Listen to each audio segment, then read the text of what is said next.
Tinamaan po ako ng punglo sa aking ulo. Tumakbo po ako nung hindi po ako pinapatakbo ng Guardia Sibil. Diyos ko po, si Crispin. Napagbintangan po siyang magnanakaw. Naiwan po siya sa mga Guardia Sibil. Hayaan mo, bukas na bukas pupunta ako sa kumbento para pakiusapan ng mga kura na pakawalan ng iyong kapatid. Sa ngayon, linisin muna natin ang iyong sugat. Kaya bumiglas! Bakit mo? Dito ka! Basta lang!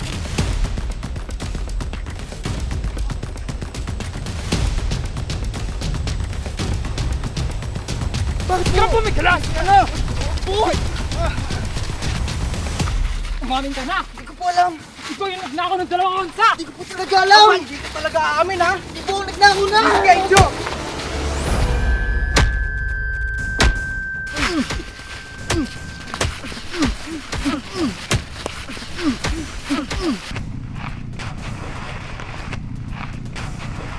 Iwanan natin yan.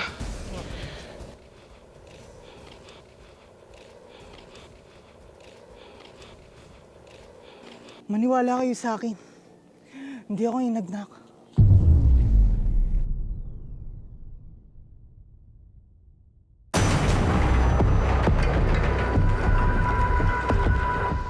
Crispin! Basilio anak, anong nangyari sa'yo? Ayos ka lang ba? Wala po, inay. Huwag po kayong mag-alala. Basta't ipangako niyo po sa akin na pupunta po kayo sa konbento para ko rin si Crispin. Oo, bukas na bukas din, makakasama na natin si Crispin.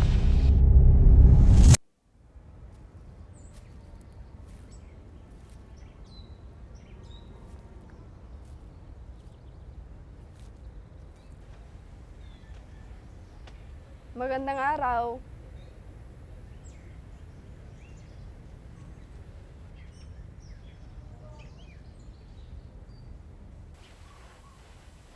Ginang, ano yung dala? Para ito sa kura, maaari ko ba siyang makausap? Hindi maaaring makausap ang kura ngayon sapagkat siya'y may sakit. Ah, ganun ba? Eh si Crispin, andito ba siya? Hindi ko pa siya nakikita simula kahapon. Ah, ikaw palang ina ng magnanakaw. Balita kong batang yun tumakas matapos magnakaw ng 2 onsa. At isa pa sa aking mga nadinig, ang mga Guardia Sibil ay papunta na sa bahay niyo para kunin ang 2 anak na si Crispin at si Basilio. Ano? Papunta na ang mga Guardia Sibil sa bahay namin?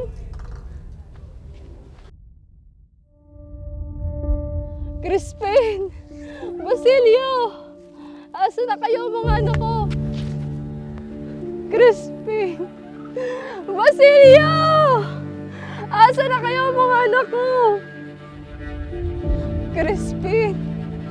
Basilio! Asa na kayo mga anak ko? Crispin! Basilio! Asa na kayo mga anak ko?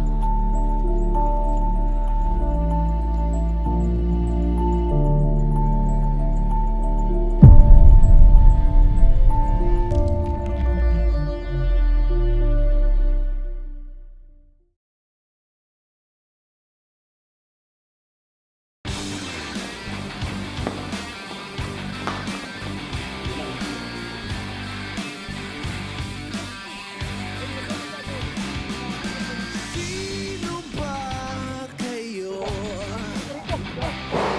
Kaya bumiglas! Ano? Buhay! Nyo rito? Ano ba? Diba? Ano? Lalapit. Sisa wala. Crispin Basilio! 3, 2, action! Umamin ka na! Hindi ko na!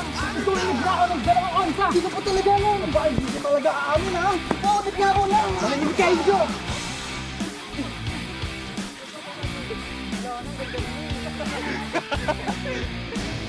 Oo.